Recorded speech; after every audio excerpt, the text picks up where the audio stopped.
लोगों ने बोला बिल्किस बानो केस में आप इन्वॉल्व हो, इसलिए सरकार हमारी है, हम कुछ भी कर सकते हैं, आप लोगों को यहाँ रहने नहीं देंगे, रणदीपुर छोड़ना पड़ेगा आप लोगों को। और बोले कि हम आपको ज़िंदा नहीं छोड़ेंगे, कभी भी मार सकते हैं।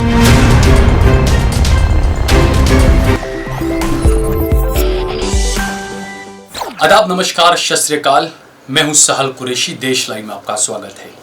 आज हम बात करेंगे एक ऐसे मुद्दे की जहां पर जनता ये सोचती है कि न्याय हमसे कोसों दूर चला गया है, काफ़ी दूर जा चुका है, क्योंकि जिस तरीके का माहौल पिछले 7-8 सालों में देश का हुआ, उससे लोगों के मन में, लोगों के जहन में सवाल आने लगे। और ऐसे में बिल्किस बानो के परिवार पर हमला होना, इसने तो मानो सबको बिल्कुल यानी एक तरह से तहस नहस करके रख दिया। जो इंसान हैं, जिनमें इंसानियत बची है, उन लोगों को। ये मौजूदा खबर है, गोदी मीडिया से ये खबर गायब है। गोदी मीडिया में कहीं पर भी आपको ये खबर नहीं आएगी कि सुप्रीम कोर्ट के अंदर आज बिल्किस बानो के मामले पर सुनवाई चल रही थी, लेकिन उससे कुछ दिन पहले, 2 दिन पहले सिर्फ, बिल्किस बानो के देवर, जो कि बिल्किस बानो के केस के अंदर गवाह भी हैं, उन पर और उनके बेटे पर हमला किया गया। उन्हें इतने बुरे तरीके से पीटा गया, उनका पैर तक तोड़ दिया गया, उनके सर में मारा गया, उन्हें इतना पीटा गया कि वो बेहोश तक हो गए। आप सोचिए, एक गवाह की ऐसी हालत। और जो हमला करने वाले जो लोग हैं, उमेश भरवाड़, और इनके साथ में तकरीबन 5-6 लोग और हैं जिन्होंने ये हमला किया। जिन्हें मारा है, बिल्किस बानो के जो देवर, उनका कहना है कि 10 से 15 लोग थे, लेकिन पुलिस ने एफआईआर के अंदर 5 से 6 लोगों का लिखा है। इस खबर के बारे में हम बात करें तो हमारे चैनल को जरूर सब्सक्राइब कर लीजिए। सोशल मीडिया के तमाम प्लेटफॉर्म्स पर, फेसबुक पर, ट्विटर पर, इंस्टाग्राम पर आप पेज को फॉलो करें, और हमारा नंबर हमने दिया हुआ है, हमारा ज्यादा से ज्यादा समर्थन करें। तो हम बात कर रहे हैं बिल्किस बानो के परिवार पर हुए हमले की। बिल्किस बानो दाहोद के रणदीपुर गांव की रहने वाली है। 2002 के जो दंगे हुए तो उस वक्त बिल्किस बानो के साथ में उनका बलात्कार किया गया था। कुछ गुंडों ने अपना मुंह काला किया था और बिल्किस बानो के परिवार के 6 लोगों की हत्या भी कर दी थी। इस मामले में एक लंबी लड़ाई बिल्किस बानो ने लड़ी। कोर्ट ने सजा सुनाई, उम्र कैद की सजा सुनाई कई लोगों को। लेकिन पिछले दिनों गुजरात सरकार ने आजादी वाले दिन इन तमाम को आजादी के नाम पर रिहा कर दिया। ये बलात्कारी लोग हैं, ये हत्यारे लोग हैं, ये समाज में आ चुके हैं दोबारा आम जिंदगी में, और बाकायदा लड्डू खिलाकर गांव में इनका इस्तकबाल किया गया था। हमने हाथरस में भी देखा कि जो बलात्कार का आरोप जिन लोगों पर लगा वो जमानत पर बाहर आए, और जिस लड़की ने बलात्कार का, जिस परिवार ने आरोप लगाया था, उस परिवार के घर में आग लगा दी और छोटे छोटे 2-2 महीने 4-4 महीने के बच्चों को भी जला दिया। ये किया था बलात्कारियों ने, जिन पर बलात्कार का आरोप था उन्होंने। तो ये कहीं ना कहीं जो इंसाफ जो मिलता है उस पर सवाल खड़े हो रहे हैं कि ऐसे घटिया किस्म के लोग जमानत लेकर या ऐसे बाहर आते हैं तो ये तमाम चीजें हो रही है। बिल्किस बानो के परिवार के जो देवर हैं बिल्किस बानो के, उनका नाम है अजीत घाची, और बिल्किस बानो के भतीजे हैं जिनका नाम है आसिफ अजीत घाची।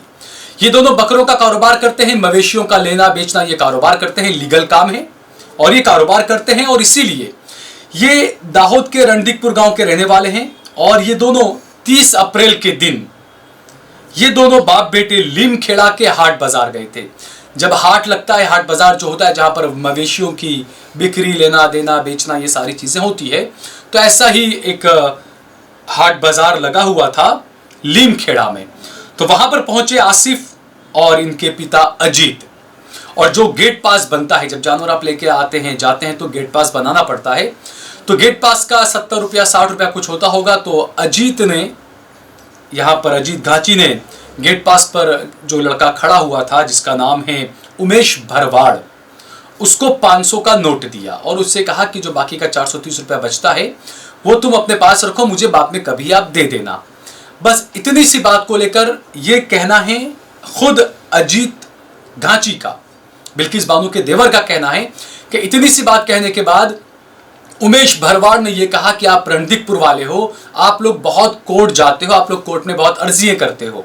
ऐसा इसलिए क्योंकि बिल्किस बानो ने अपने जो गुनहगार उसके रहे हैं उसके खिलाफ सुप्रीम कोर्ट में अर्जी दी है, आज उस पर सुनवाई होनी थी। और यहां पर उनके देवर को यह बोलकर मारा गया कि आप बहुत कोर्ट जाते हो, बहुत अर्जियां करते हो, आपको तो सीधा करना पड़ेगा। सबसे पहले आपको सुनाते हैं बिल्किस बानो के भतीजे आसिफ ने क्या कहा। उनका कहना है कि उन्हें यह भी कहा गया कि आप रणदीकपुर वालों को हम छोड़ेंगे नहीं, हमारी सरकार है, हम कुछ भी कर सकते हैं, रणदीकपुर गांव आपको खाली करना पड़ेगा। इस तरह के अल्फाज जो है यहाँ पर कहे गए बिल्किस के परिवार वालों को। सबसे पहले आप सुनिए बिल्किस के भतीजे आसिफ ने क्या कुछ कहा है। हम रणदीकपुर से थे और हम बकरे लेन देन का धंधा करते हैं और हम गए थे लिमखेड़ा और लिमखेड़ा में जैसे ही गेट पास के पास गए थे, वहाँ से गेट पास ने मेरे फादर को गाली दी। गाली इसलिए दी कि पैसे दिए थे तब भी गाली दी उसने।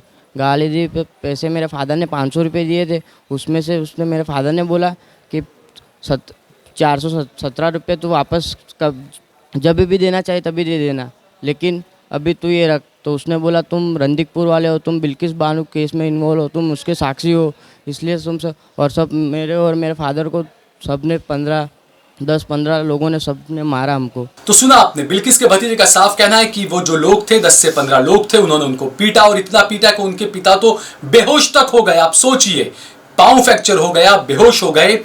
और आसिफ के पिता का यह कहना है कि इन लोगों ने, क्योंकि वो खुद गवाह है बिल्किस बानो के मामले में, और ये बोलकर उनको मारा कि तुम बहुत अर्जियां करते हो, बहुत कोर्ट जाते हो, तुम्हें सबक सिखाना पड़ेगा, तुम्हें छोड़ेंगे नहीं। और रणदीकपुर वाले सभी गांव वाले ऐसे हैं, ये बात कही गई, ये कुछ उन्होंने कहा। और इसके अलावा ये भी आप सोचिए कि इंसाफ के लिए इंसान को कितना डरना पड़ रहा है।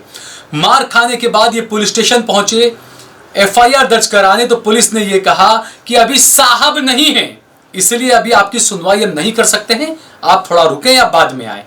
अब ऐसे में जो इंसान अपने घर से दूर है, जहां पर उसको पीटा गया, सीधी बात है हिंदू मुसलमान का ही मामला बनता ही हर जगह पर। अब तो ये डर की वजह से वापस अपने गांव चले गए, FIR कराने नहीं आए। इन्होंने कहा कि मुझे डर लग रहा था कि मेरी वहां पर दोबारा पिटाई ना हो जाए या कुछ चीजें ना हो जाए, इस वजह से दोबारा रणदीकपुर गांव चले गए। आप सुनिए क्या कुछ कहा है यहाँ पर अजीत घांची, जो कि बिल्किस बानो के देवर है। उन्होंने वो ऐसे रणदीकपुर आपको नहीं देने, सब गांव को खाली करना पड़ेगा। और मैं आपको साक्षी दियोर हो और उसके परिवार वाले, इसलिए तुमको रणदीकपुर भी नहीं रहने दूंगा, ऐसा बोला उसने, उमेश ने। कितने लोग थे मारने? 10 या 15।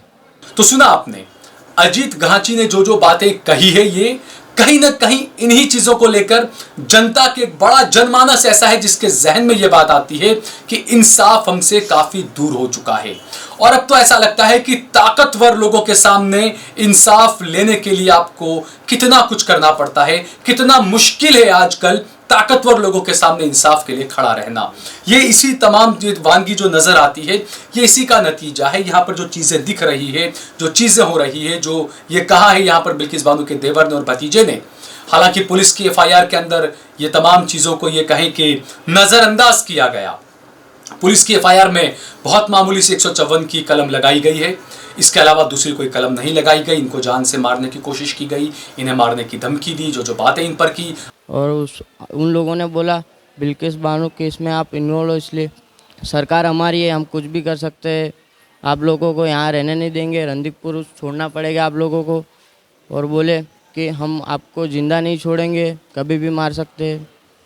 और मारने की तरह तरह की धमकियाँ दी। फिर मेरे और मेरे फादर को बहुत मारा उन लोगों ने, मेरे को भी बहुत चोट आई है। अब बार बार कोर्ट जाते हो, ये तमाम चीजें वो है जो कहीं ना कहीं FIR के अंदर लचर रवैया गुजरात पुलिस ने अपनाया है, ये फिलहाल इसमें नजर आ रहा है। तो मैं तो यही चाहूंगा कि जो वकील है, जो वकील है इनके, उनको इस बारे में सोचना चाहिए। और चूंकि सुप्रीम कोर्ट में ये जो बहस चल रही है इस वक्त बिल्किस बानो के मामले पर, वहां पर उन वकीलों को भी इस बात को जहन में लाना चाहिए कि हाथरस में जो हुआ था, जिस तरीके से उत्तर प्रदेश में जो बलात्कारी थे जो जमानत पर बाहर आए, उसके बाद में उन्होंने फरियाद करने वाली लड़की के परिवार पर हमला किया, आग लगाई।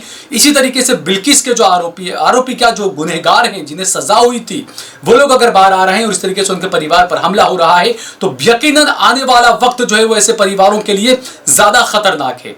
और ये सिर्फ परिवारों के लिए नहीं, ये देश के लिए और लोकतंत्र के लिए बहुत ज्यादा खतरनाक है। लोकतंत्र कहाँ है, लोकतंत्र कैसा है, ये सवाल अब लोगों के जहन में आने लगा है। तो इस बारे में सभी को सोचना चाहिए। और जो वकील है, मैं बार बार कहूंगा कि इन वकीलों को इस बारे में बहुत ही ठोस कार्रवाई इन लोगों के खिलाफ करनी चाहिए।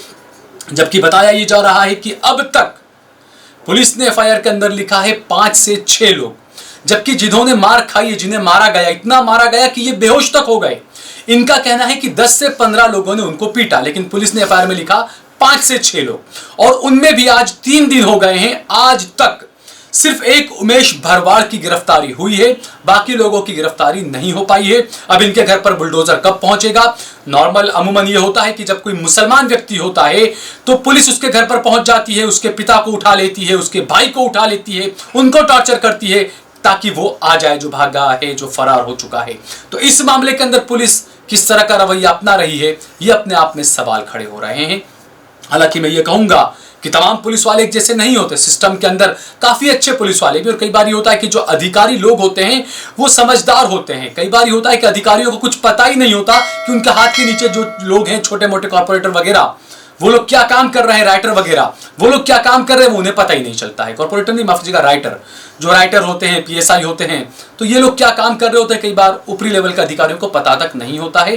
तो ये सिस्टम में कहीं ना कहीं सड़ांध लग चुकी है।